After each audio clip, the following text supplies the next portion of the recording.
Hello, everyone. Today is Tuesday, November 3rd, election day here in the US. Do your job, go out and vote. Today, as always, I'm your host for Collectibles and Coffee, Edward Nguyen. Beverage of choice today, water. Today, we'll wrap up our series. First two parts were done Thursday and Friday last week if you want to go back and review those. We'll wrap up series, Are You Ready to Become a Business? This will be the part 3 and the conclusion.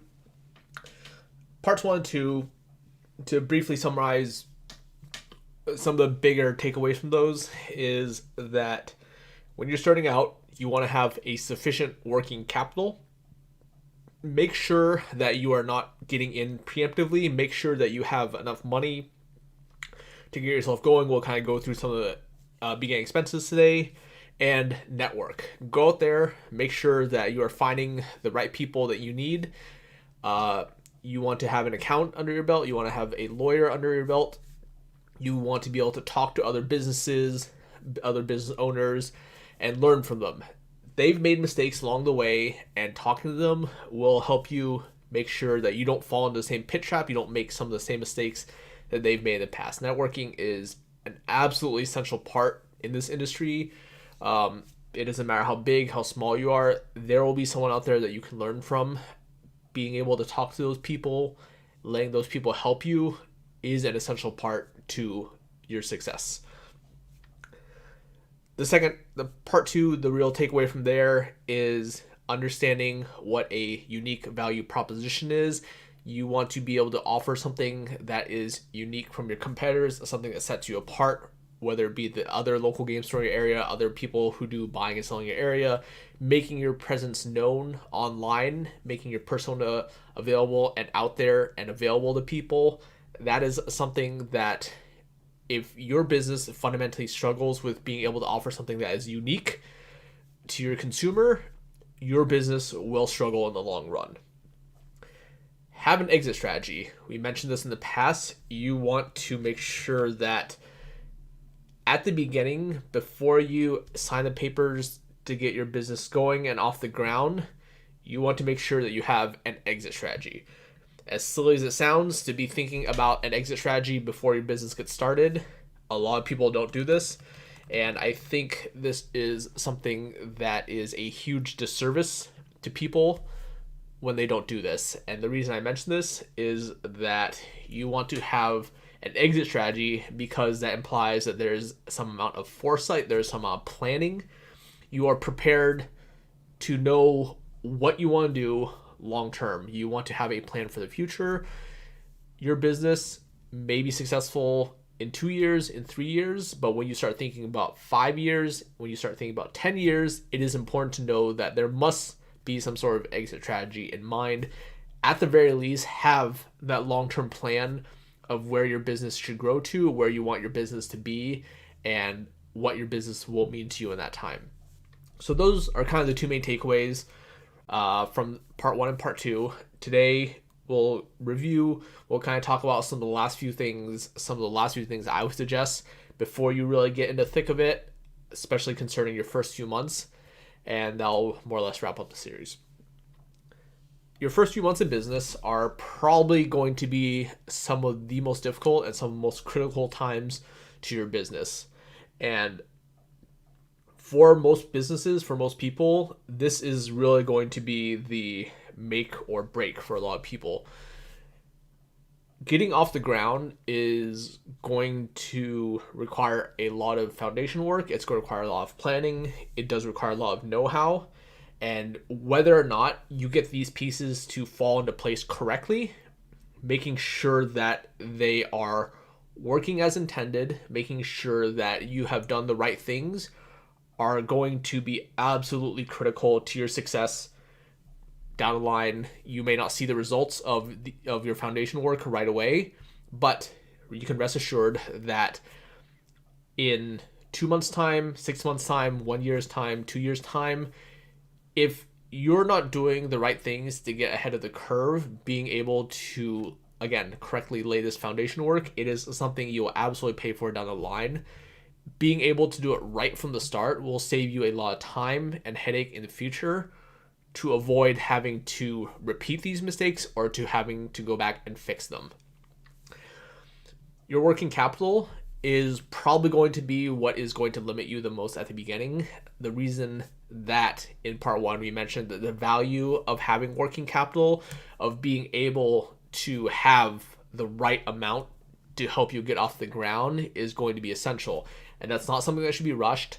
And that is not something that is going to be your lifeline at the start.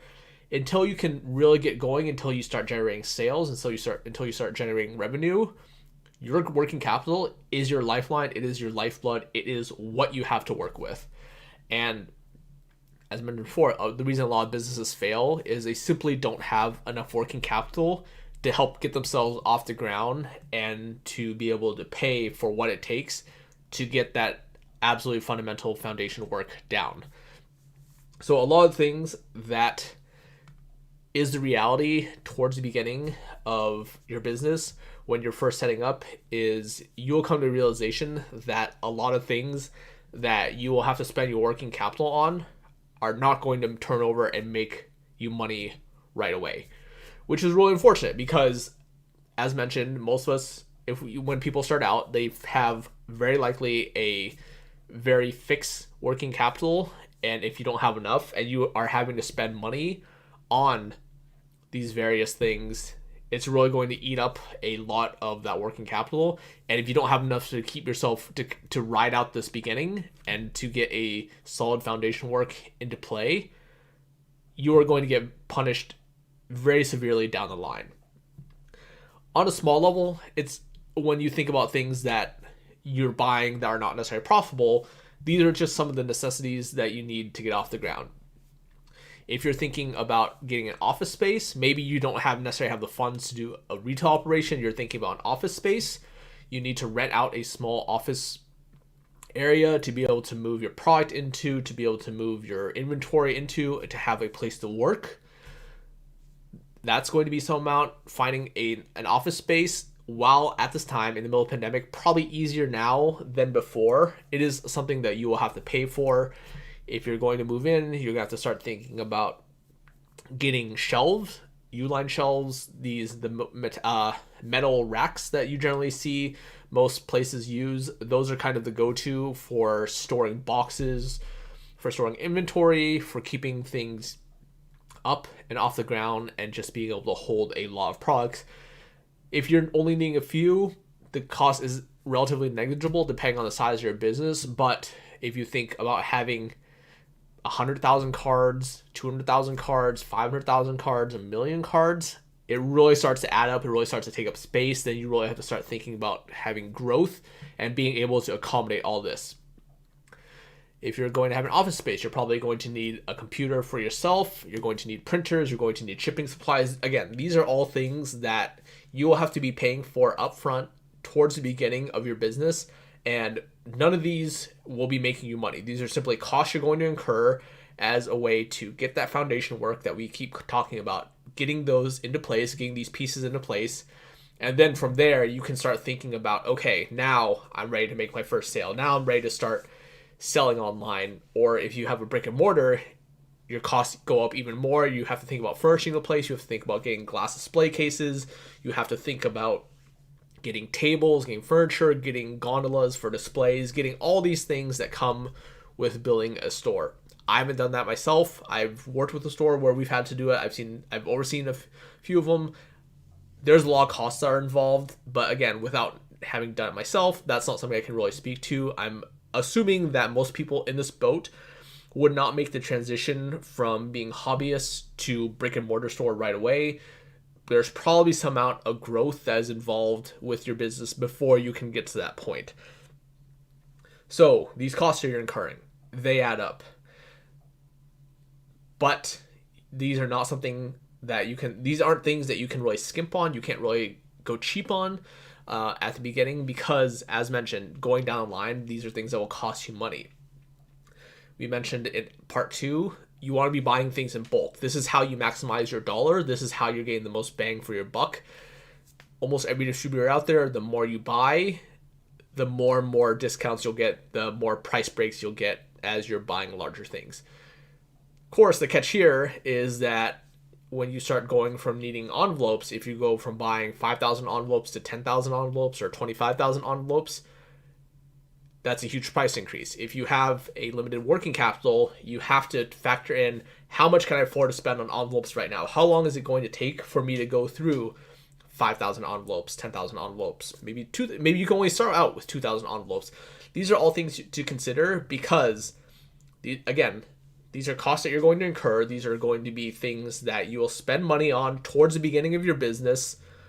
And until you can start making your sales, you're not going to see a penny of this back. But these are things you cannot go cheap on towards the beginning because it is something you'll pay for down the line. The second part, as working capital, once you get going, you have to think, if I need an employee, if you need one employee, you're going to have to pay them. And that employee is going to be a substantial amount. If you're paying them $15 an hour, that's going to cost you roughly $31,000 a year, give or take, in as a business cost. That's for one employee. We haven't even talked about paying yourself yet. Most people who start out, they don't necessarily pay themselves. That may or may not be sustainable. At some point, you will have to pay yourself. That's kind of the nature of being a business. You have to get something out of this. You can't just continue to grow your business. You have one employee, that's going to be some amount of money to get going. Granted, an employee does provide you value. That is something that you should expect, that if you're paying your employee $15 an hour, you should be able to get more value out of them than $15 an hour. I would hope. Otherwise, either you have a very, very bad employee or you are not having them do productive enough work. When it comes to hiring an employee, this is something that does take time. It is something that is difficult to get used to for most people if you have not been in a position where you've had to interview someone or where you've had to hire someone. And I think this is one of the parts where people really struggle with, where people really fall short, because, as mentioned, hiring is a very, very difficult step. I'm sure for those of us who've had to think back and maybe have thought about, when have I gone in for a job interview? What was that experience like? Try and use that experience, your personal experience when it comes to job interviews, and flip it around, because now instead of you being the person interviewed, you are now doing the interviewing for someone else. And there's no good, I shouldn't say that. There's no good, clean way to do an interview that is fair for both yourself and fair for the person who is being interviewed. And what I mean by that is that if we're going back to your example, when you think about a job interview, there's a lot of stress associated with it. You obviously want the job. You may have a lot of feelings like, what do I prepare for? What kind of questions should I expect? Who's going to be interviewing me? All these things that really create this really kind of torrent of stress on you that is being invoked before you even set foot into the interview. Just the lead up to the interview is usually enough to really generate this stress in people. And that is something I think, as a small business owner, as someone who's doing an interview, you should largely try to avoid that. And the ways that you can do this is, step one, make that person feel comfortable. Be very clear with what your expectations are in terms of what they should wear. This is something that does seem small, does seem trivial, but it does cause a lot of people a lot of stress because they don't know what they should be wearing to interview. You don't want to deal with someone who's overdressed or completely underdressed. They aren't going to be a good fit. The way you solve this is be clear. Hey, when you come in for your interview, be wearing something comfortable. Be usually something comfortable, indicative of what they should be wearing to work. So if that means a company polo plus jeans or slacks, make that clear to them. Make them be comfortable before they even walk in. If wearing slacks and a company polo or a standard polo is uncomfortable to them, that they're going to be uncomfortable at your job when they're working, and this is something that you want to avoid. So step one, make them comfortable before they can walk in. Step two, give them some idea of what to expect for the interview, because People do like to prepare. People don't like the unknown. People don't like to have that feeling of, man, what if I walk this interview and they ask me questions and I'm just not ready for it? To some extent, give them some idea of what they should expect. Have some questions laid out that they can prepare for, that they can have the ability to come up with a canned response. You will know this because you prepared these questions for them. You will know that their response will be canned, it will be rehearsed, and you need to be able to take that with a grain of salt. But it is important that when they are coming into the interview, they have that baseline expectation. They know what they can expect, and it will make them comfortable. And I will assure you, having done interviews before, if they are comfortable with coming into the interview, if they are feeling comfortable because you gave them some preparation, some groundwork on what they should wear, what kind of questions they should expect to answer, if they're comfortable, you are more likely to get an honest individual. You are likely to get a more genuine response from them, instead of them having to sit there, be nervous, be trembling, be uncertain about what's going on. You'll get answers that are either going to be dishonest, they're going to make up a very crappy answer on the spot. And as someone who has done interviews before, it is very, very transparent. It is something that is very, very easy to tell. It is basically going to be a very good indicator that this person simply just does not fit the bill for the job.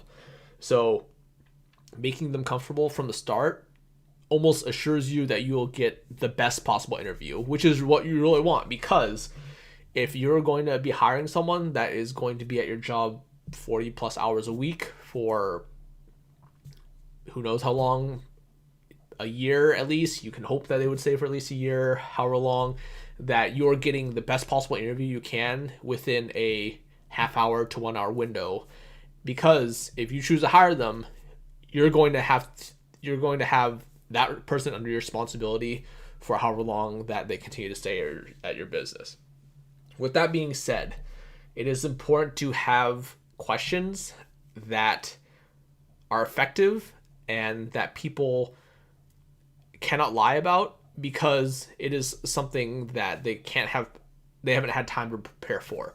This doesn't go against what I say, but on the flip side, you cannot only have questions that they can give a canned response and they can rehearse for. You need questions that are going to be impromptu. Sometimes this may involve questions like, or not necessarily questions, but having them maybe sit down, sort some cards, see how efficiently they can work. Have them pack some orders, see how efficiently they can pack orders. Have them hold some cards and have them grade, maybe see how they would potentially interact with some other people inside your business. These are all things that, by not giving them a chance to prepare, it will also elicit a genuine response, which are things that you need. Some of the absolute worst questions that I think people ask that should 100% be avoided are, what do you think your strengths and weaknesses are?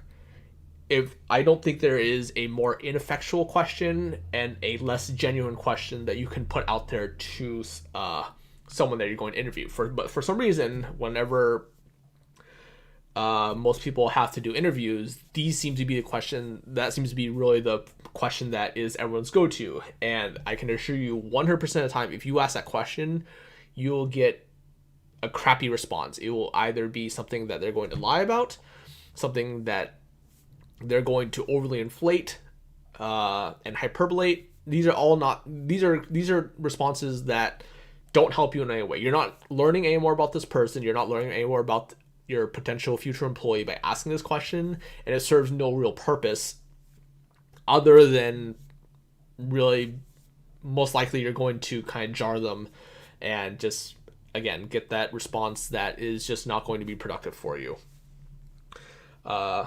With small businesses, as many of us would be, it is important that you hire above minimum wage. You should have the expectation that your employees are going to be a very, very critical part of your business, especially if you aren't starting out with a lot of employees. It is unlikely that you're going to go out, you're going to file the paperwork for your business, you're going to go out and file the paperwork for your business and say, I'm going to go out and hire 20 people. That's not how most normal businesses work. Likely at the beginning, you'll hire one, maybe two people, and likely these people are going to be there. They're going to help you pack orders. They're going to help you list cards, sort cards, grade cards, really help your business get off the ground. These first few people that you hire are probably going to be some of the most essential people in your business, and it really should set the framework for what hiring looks like down the line for you, because these are the employees that you are likely going to make an example of as you start bringing on other employees. Like I mentioned, you want to hire above minimum wage, and the reason I say this is you have to be able to invest in the right people. As a small business, employees are corners that you should not cut. You do not want to hire someone that kind of falls in the same corporate rat race of show up, do the minimum that needs to be done, collect a paycheck, leave. As a small business, being able to cut that corner is absolutely not worth it. Not looking to get into political discussion about the merits of paying above minimum wage, how much you should pay, what is a living wage. Not looking to have the discussion here, but investing in your employees is something that will grow your business monumentally down the line. You want employees to be largely an extension of yourself. You want them to do the tasks that you can trust them to do, simply because you have a finite amount of time. I have a finite amount of time to go around. There's more things to do than I can get done myself. By extension, you should be along the same lines. There are things that require your attention. There are things where you have to be the one responsible to make those big decisions, and those are the types of things that you need to focus your time, energy, and effort into, because a lot of these smaller tasks can be delegated out. They can be done by someone else, and you want them to do those things so you can focus on the bigger moving pieces within your business and focusing on business growth, focusing on future plans, focusing on enacting on some of these plans and getting them into action. So being able to have an employee that you can trust and say, hey, this is a project I need you to work on, whether it be we have the full spoiler for Commander Legends. I need you to go out, do some research on the prices, get pre-orders set up, and get them going. We have an allocation coming in. This is what we should be looking to buy. This is how we should price it. This is how we should sell it, etc. That's a fairly big project. That is something that is a higher level task. You want to be able to trust whoever you assign that to, that the job will be done correctly. You don't want to have to think, is this person pricing the product correctly? Are they approaching this the right way? Are they doing their research? These are all things that you want to be able to assign to someone that you can trust, and finding that person to trust is an absolutely invaluable part. And in order for that person to get to that point, they have to feel like what they do matters, that their job matters, that they are having a positive impact on your business. Because at the end of the day, if you have an employee that doesn't feel that way, if they don't care about your business, if they don't care about your business growth, if they don't care about your business success, you're basically paying for someone who is just not going to pay off for you in the end. And that, as mentioned, is going to be a huge detriment to your business. Your employees, you have to remember, will likely be flexible. If you're starting out, maybe there's only yourself and one or two other people. That falls between the three of you or two of you even to do 100% of the tasks involved in the business. Having an employee be flexible is also going to be something that will pay off, because if you think about most people that do work minimum wage jobs, most of their time, their jobs are one task jobs. Their job is to be a cashier, ring people out. Their job is to stock the shelves. Their job is to do one simple task over and over again. As a small business, you're likely going to have this person do a very, very large range of things. Sometimes it may be menial, maybe fairly simple. Maybe it's sometimes, hey, let's get this 5-row of cards sorted and ready to list. Sometimes it will be, hey, they have to pack orders. Depending on if you get to a point where there's more orders that you can pack yourself, sometimes that'll be their job. Maybe their job most of the time is to pack orders. You have to be ready to step up as well. Sometimes on heavy days, we know in the past, TCG Player has done kickback days where they give kickback. Usually we see a huge surge in sales. That's something that we should expect for Black Friday later this year, a surge on sales. Sometimes it may require two of you to do nothing but pack orders. I've definitely had those Black Fridays before where nothing was done except packing orders.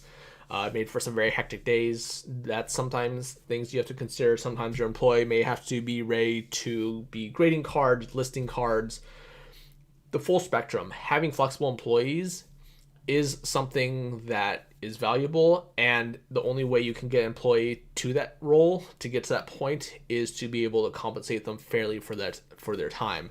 And this comes with investing in the right people, having a productive job interview, making sure that you're hiring the right person, and that person feels very strongly about your growth as a business and feels strongly about the success of your business as a result. Some of the things that you do want to avoid when it comes to hiring, when it comes to your employees, is that friends and family make very, very, very, very poor employees. This is something that cannot be stressed enough. It is too tempting when first starting out, if we were talking about limited working capital, to get things off the ground. You want to cut corners, and this is one of the most common things that people do. Can I find a friend or family member who will help me get this going and help my business get off the ground? And while it does seem like a good way to save money, this is something that will hurt you down the line. This is something many store owners have reflected on. This is something that is well known, that you should not be hiring friends or family members, because when you're working with someone, and if they are your friend, if they are your family member, and you are in a position of power over them because they are now your employee, it is going to be something that will likely ruin that relationship for you at some point down the line.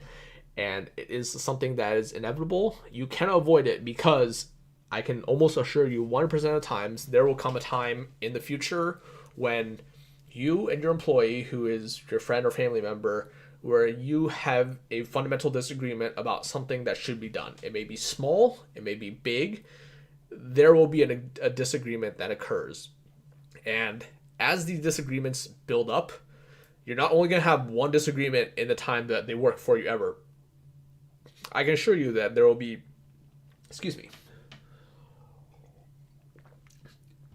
there will be multiple instances where you two have a disagreement. Each time there's a disagreement, your relationship is going to be strained. There is going to be a rift that will build between you that will slowly get wider and wider over time. And at some point, there will be a breaking point. And when this happens, if you have to be in a position where you're going to fire them, you're going to have to let them go, they end up quitting, you have basically created this irreversible rift between the two of you that is not likely going to be something that can be repaired, and your relationship will likely be irreversibly strained as a result. This is something that you should not do. This is an example of cutting a corner that should not be done and is absolutely not worth it in the long run. It may work out for the first few months. It may be great working next to your friend or having that family member help you on the cheap. But as time goes on, as these disagreements build and that rift starts to separate, it will become more and more apparent as time goes on. And when it does reach that breaking point, that is something that is very, very difficult to deal with.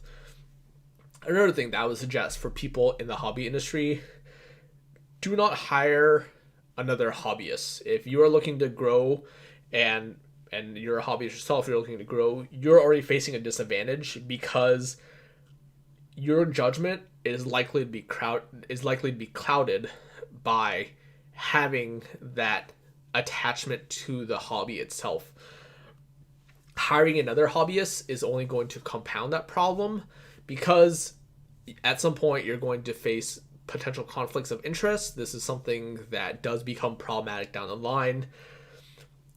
you also face the reality of the situation that it is possible, in theory, that at some point this person may decide that, hey, I have the know-how, I've done this long enough, I should just go off and do this on my own. This is why you see a fair amount in the restaurant industry, why you see a fair amount of people who are the head chef and the owner operator, because the difficulty in this is if someone is talented enough, if someone is a good enough chef, you give them enough time, they will likely think, why don't I just go and open up my own restaurant instead? I have the training, I have the know-how, I have the experience. Why do I need to work for someone else when I could just go off, do this myself, and pay myself instead of letting him make the money?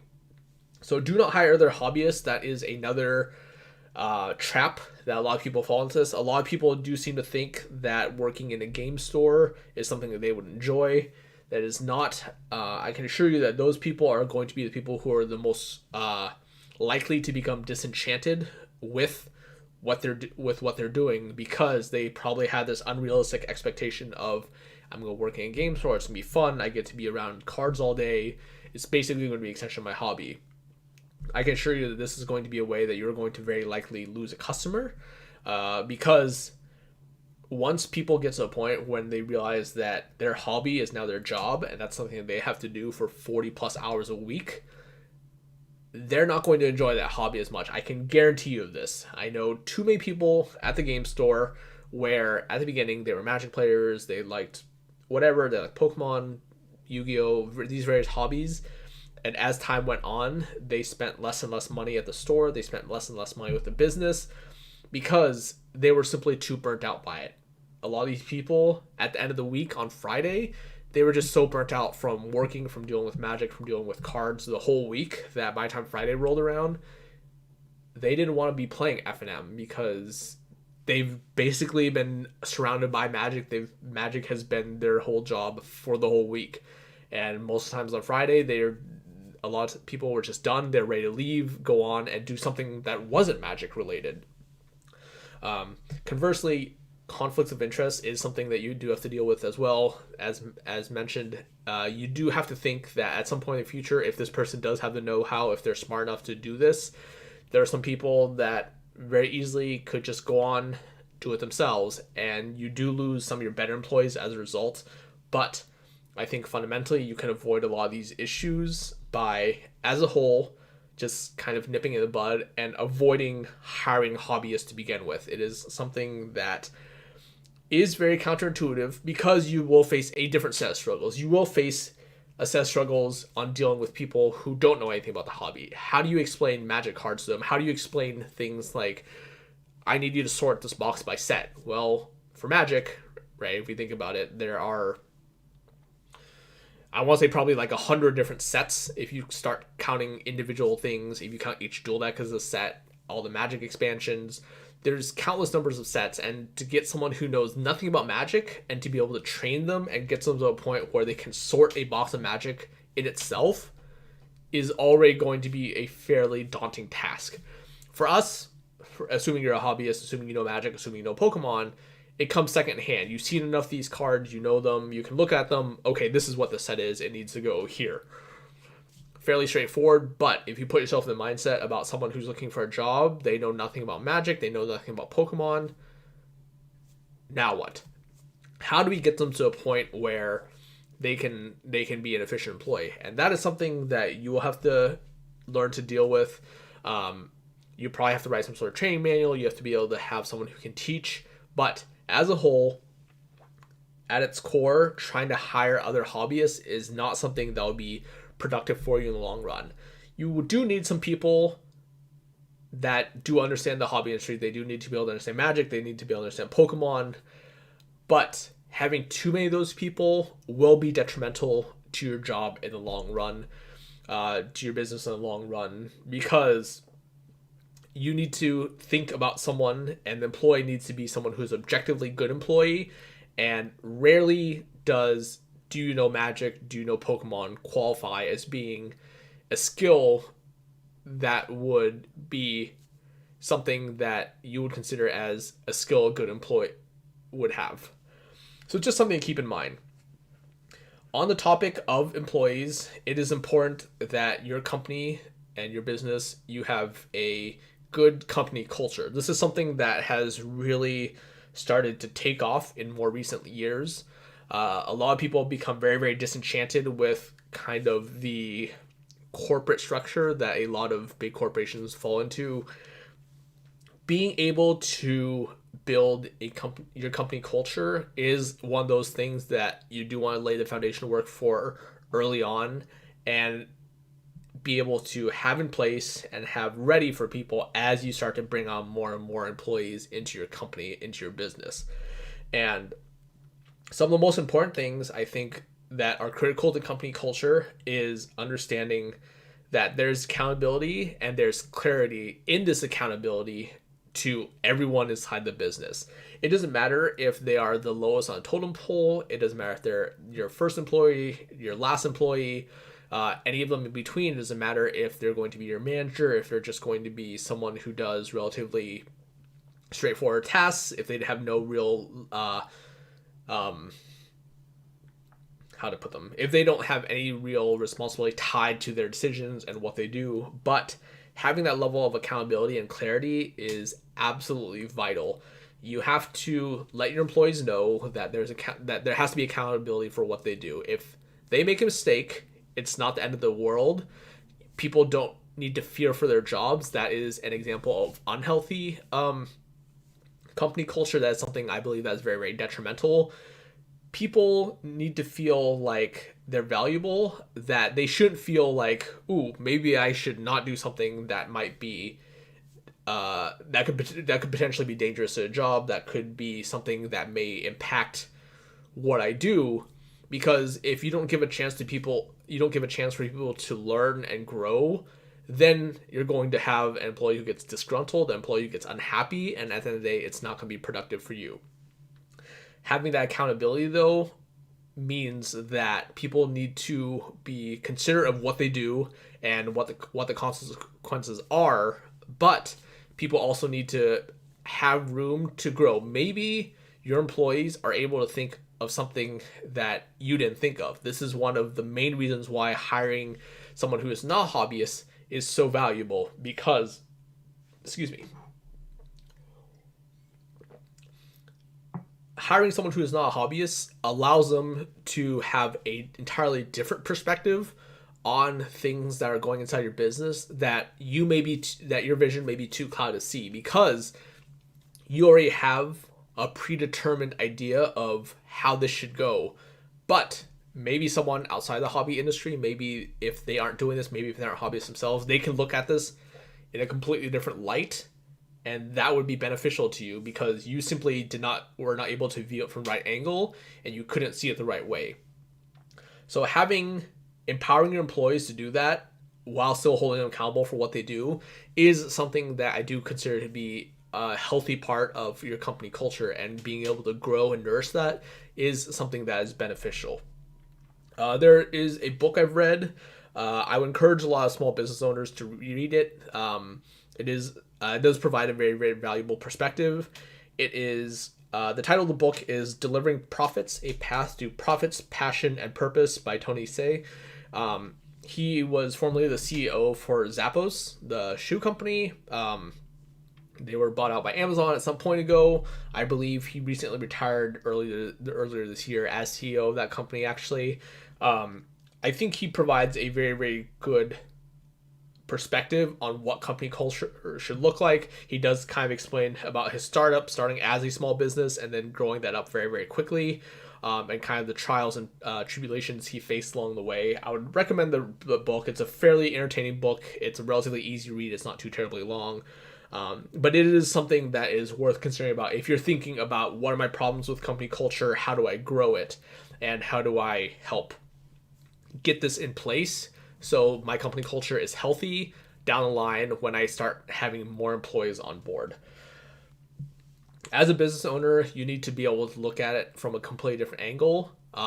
You are now in a different relationship than where you were before. You can think about the times you've gone into a business and think about the ways where you were treated inside the business, how the employees treated you. in the event that things went right, in the event that things went wrong. And now, as a business owner, you are now responsible for delivering that experience to your customer. It is absolutely vital that you prioritize your customer. And when you do this, you need to put yourselves in their shoes and think about what experience are you trying to deliver to them? What ways can you help them have the best possible experience so that they will continue to come to your store and continue to give you their business? If we think back about episode 2, when we talked about unique value proposition, you are likely to be facing an uphill battle. If you're an online TCG store, there are countless people who are trying to sell, all the way down to some small-time kid who maybe he just wants to turn over his card that he opened his sweet card so he can be buying more. That's someone that you have to contend with on online platforms like TCG Player, like Facebook, like eBay, and you have to think all the way up to maybe there's a store, maybe you want to open up a location, you have to think that there may be other local game stores in the area.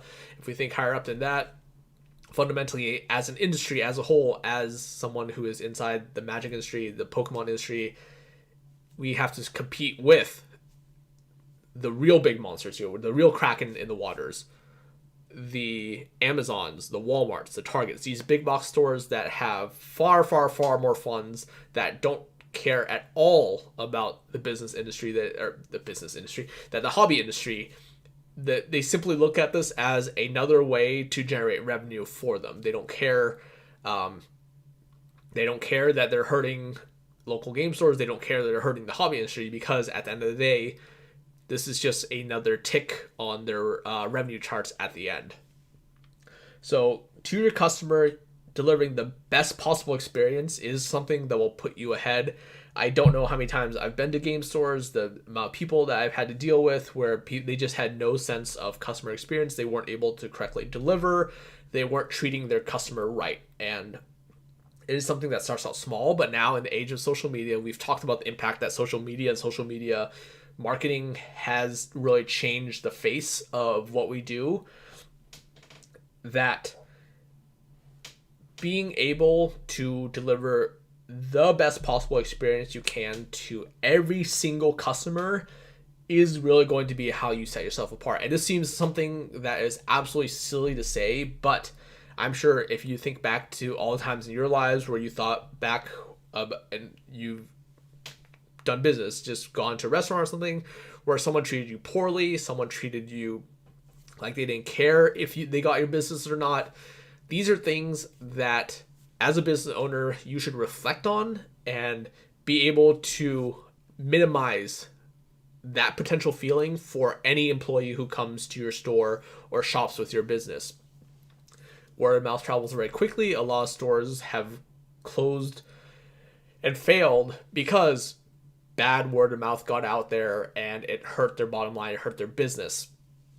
So this is something you want to avoid. Prioritize your customer, and your customer will take care of you.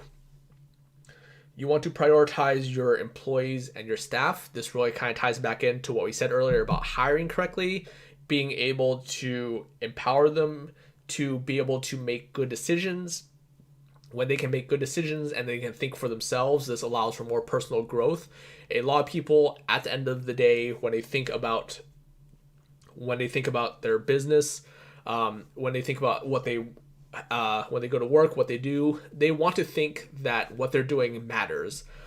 Again, you want to avoid having disgruntled employees. You want to avoid having people fall into a trap where they think that, man, this task really sucks. The only reason I have to do it is because someone else doesn't want to do it. This really sucks. I'm not really enjoying my job, right? Once they start going down a spiral, you've basically lost that employee already. And doing things that prevent this, by doing things that help encourage personal growth so they feel like they're gaining something out of this, they're getting something tangible beyond just a paycheck, is going to help your employees be better employees in the long run.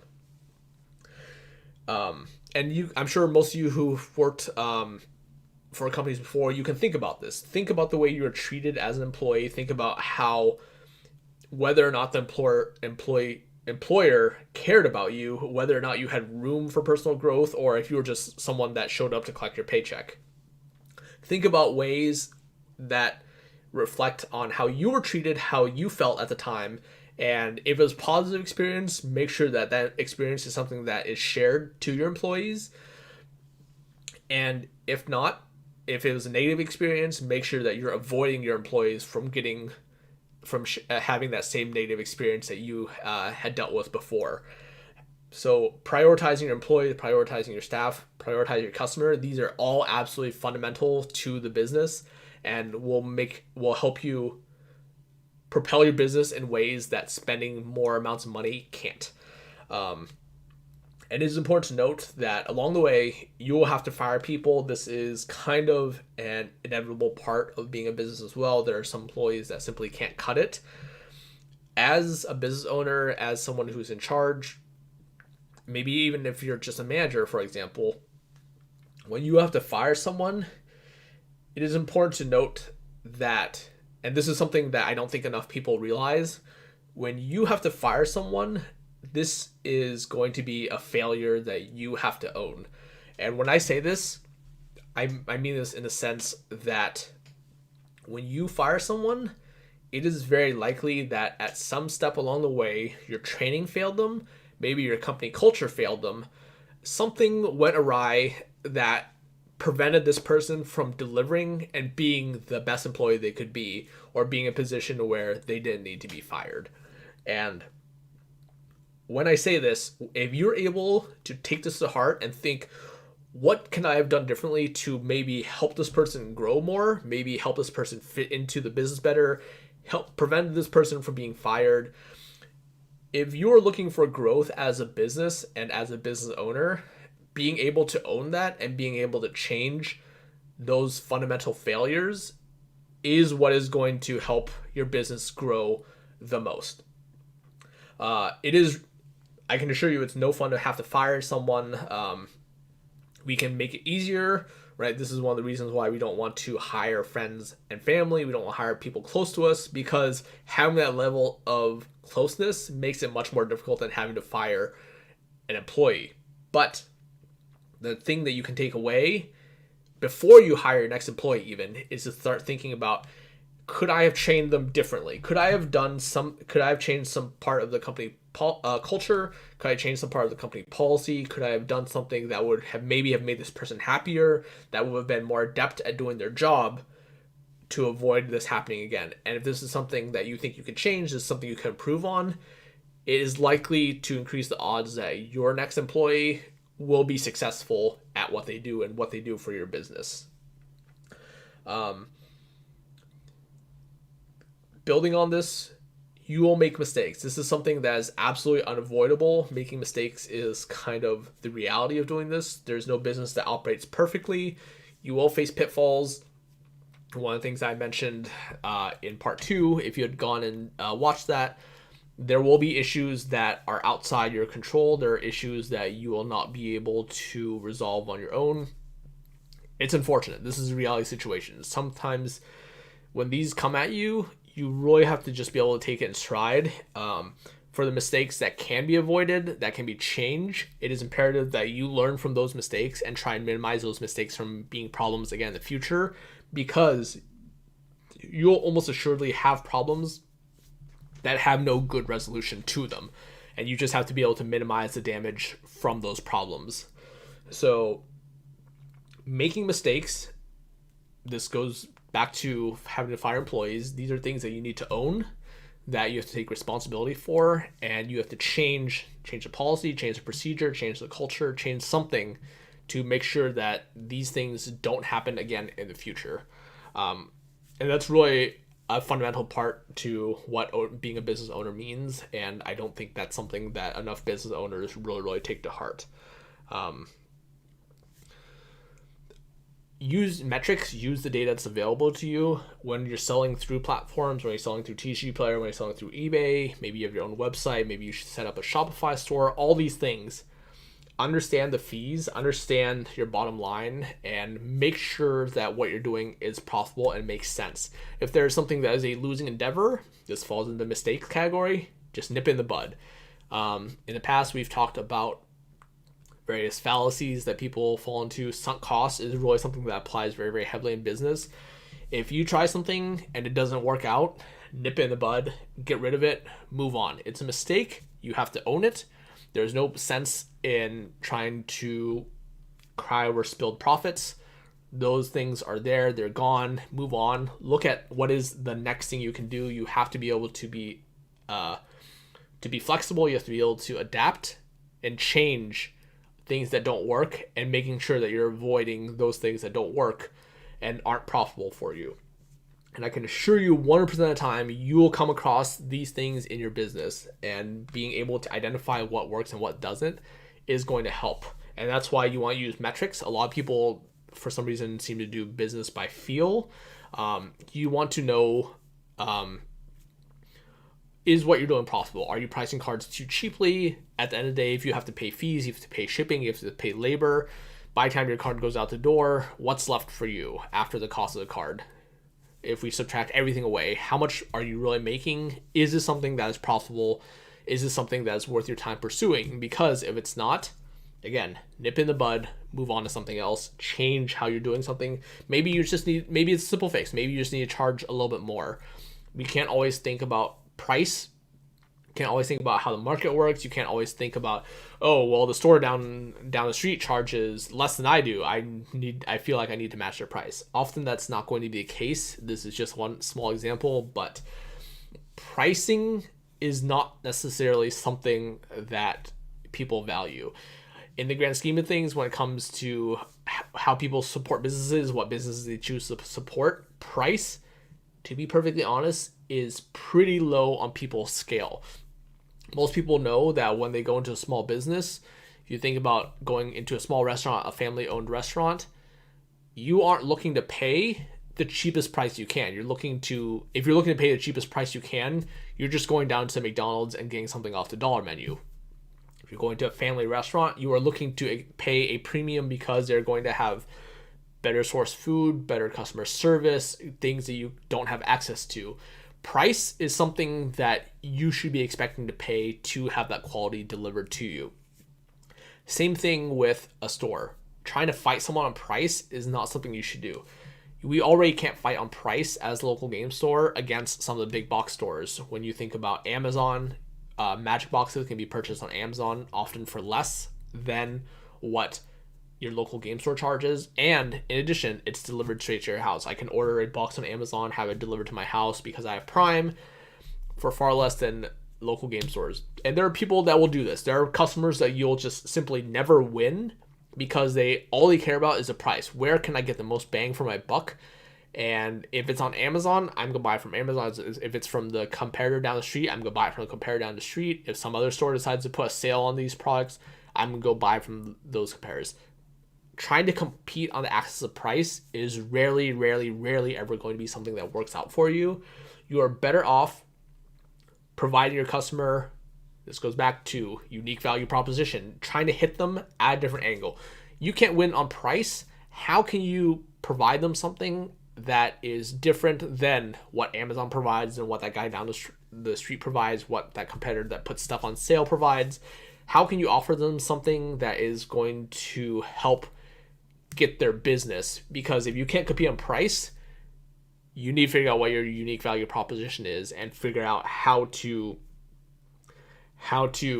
capture them as a customer. Having metrics is really going to be how you're going to succeed at this. You have to know what works. You have to know what sells, and doing things, selling the product line, selling singles, whatever, it has to be profitable for you. And metrics is going to be how you can understand that, how you can see your performance, and making sure that problems are being taken care of early. With that, that'll more or less wrap up kind of the series. I know that there are things I didn't talk about. I didn't really try and go too deep into logistics. Those are things that are really a case-by-case basis. Some things that work for one store may not work for another store. Even something as simple as if you're looking to open up a brick and mortar, space near me is probably among the highest in the nation when it comes to retail space. Living in Portland, Oregon, these are things that are not Retail space is not something that's cheap, is not something that is super accessible. Granted, more accessible with the current state, with the pandemic, but not something that is very, very easy to do. So